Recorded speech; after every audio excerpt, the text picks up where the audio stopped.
today's panel is about asking them how these distributional impacts are going to impact the populations they focus on specifically, and what are some proactive ideas to address climate change and its inevitable reacting to it, which has been a lot of what we have done over the last few decades. So I just wanted to say that we need to be way more urgent with what we are doing and also completely change the frame. It's not just about change, it is about justice. And that's why, just as a civil society activist doing one economy ticket, if I do more carbon emissions than the per capita of this country, there's something fundamentally wrong. And those are the big questions that we need to look at. The fundamental rethink cannot be limited only to the climate question. And here I would want to link it with the work we do on inequality. As in, our reports are reminding us the kind of inequality we are seeing is a result of a particular developmental model, an economic model, of which the other side of the coin is the climate crisis. So it is a fundamental reshift. It can't be just let's move to some greener technology and greener fuels. It is about a fundamental redesign of our economic system, our developmental paradigms. So at the local level, we are doing some interesting work. So starting with working with Adivasi communities in Chhattisgarh, where we are using the Forest Right Act as an instrument, essentially to both work towards conservation and also building resilience. Or moving to say Bihar, where we're working on building resilience, particularly for small scale farmers, or in Orissa, where we are doing this with the coastal communities. So there's several attempts which are fairly local, but I would say that, for a conversation of this kind, I'm not very confident that there are macro conversations all happening. The meta level changes that are needed are also critical, and without that, yes, it's great to do all this work that I talked of and many of others would be doing, but without the meta level changes, it's unlikely that we'll move ahead. So, I would look up to, say, the Fridays for Future or our work on inequality, where we are globally trying to set the narrative that this is morally unacceptable, it's politically, socially unacceptable, and we'll need to have fundamentally different alternatives. Hopefully, COVID gives us that opportunity. It's been a hugely tragic 1 year, but maybe it gives us an opportunity to at least take a pause, rethink, and reboot very differently. Yes, I mean, Manndeshi has been running a bank, women's bank, and also running a business school and chambers of commerce for rural women entrepreneurs, where the whole effort is that financing, access to finance and control on finance, but also creating those ecosystems. Now, when we are working in Western Maharashtra, particularly, where it's a very interesting that on one side you have a sugar belt and the whole settled system of sugar belt. Like there is a whole supply chain which is established, there is a whole credit system, all these sugar cooperatives and banks are connected, sugar farmers, they get very easily access to these things on one side. And on the other side, in the same Western Maharashtra where we are located, or Manndeshi is operating with women, is that we have actually, after every 3 years, we have a one good year of crop. So the 3 years are drought and then one good year of the crop, which means that literally we have been, and our population is in drought actually. When I listen to women who are producing millets, I know that supply chain is not there. It's not established. They don't talk about lakhs. They talk about thousands.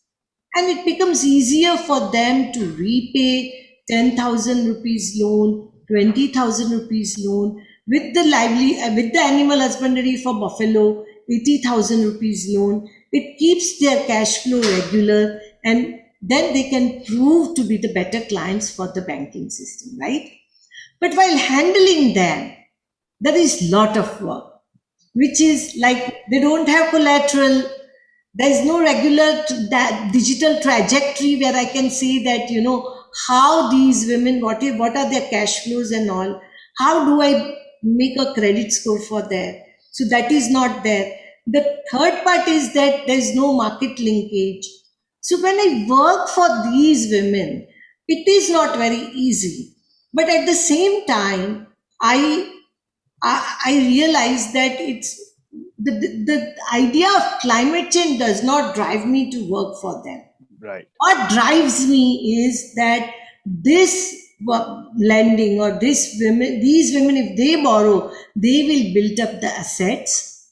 And once they own their assets, then they will believe in this sustainable system. That will give them power. Actually borrowing has changed, and one would feel like, that if you would have thought on those issues, maybe it's already so late, right? That women mortgage gold to buy fodder, right? I would like if women mortgage gold to take their children to education, because you are climbing that ladder, right? Yeah, not for short-term livelihood, for long-term investment. Yeah. Second generation is getting, but here you are surviving that. You have to mortgage your gold because you want to keep your animal alive. If you do not, then there is no livelihood available. You end up going into the slums, and Yeah. which we don't want. And we had to redesign so many things.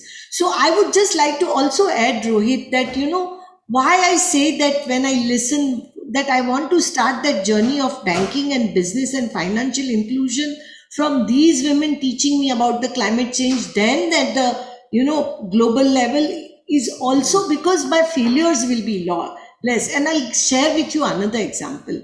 All these we could work out warehouse receipt financing, we could work out millets market, we could work out these small loans for the millets and all. But when we start design a product to have women sell the solar product and provide them that entrepreneurship model and give them loan, we failed. Why did we fail? And it was very, like, we were so excited because we are addressing the climate change issue, we are talking about the solar energy. We failed because there was no ecosystem, number one. Second, the layers of ecosystem were not there, and the community which is there do not have expertise of that ecosystem. Our women know how to deal with animals. Our women know how to deal with millets. Our women know how to deal with the supply chain of millets. They know, they will understand the warehouse receipt financing, but they will not understand how to create the ecosystem of the energy related products. Why I'm saying they're climate refugee, because most of the time, like the people from the rural areas, they are migrating to the urban area just because of the climate change. So one recent, like the study is saying ki 1.5 million to 2 million people are like the climate refugee. They are every year, this number of like the people are migrating from the rural to urban just because of the climate change. But as per my understanding, in India, we have a seasonal migration, and basically between 140 to 240 million people are migrating from rural to urban on a seasonal basis. And basically when we discuss with these people, particularly in Bundelkhand, so like about 2 years ago, we started a process in Bundelkhand called LMT, longitude migration tracking. So during that process, we identify some of the reason why the people are migrating. And recently we did a study in Bundelkhand and in some other corridors also about the migration. And we realized that most of the people from the rural area, they are just migrating because of the climate change.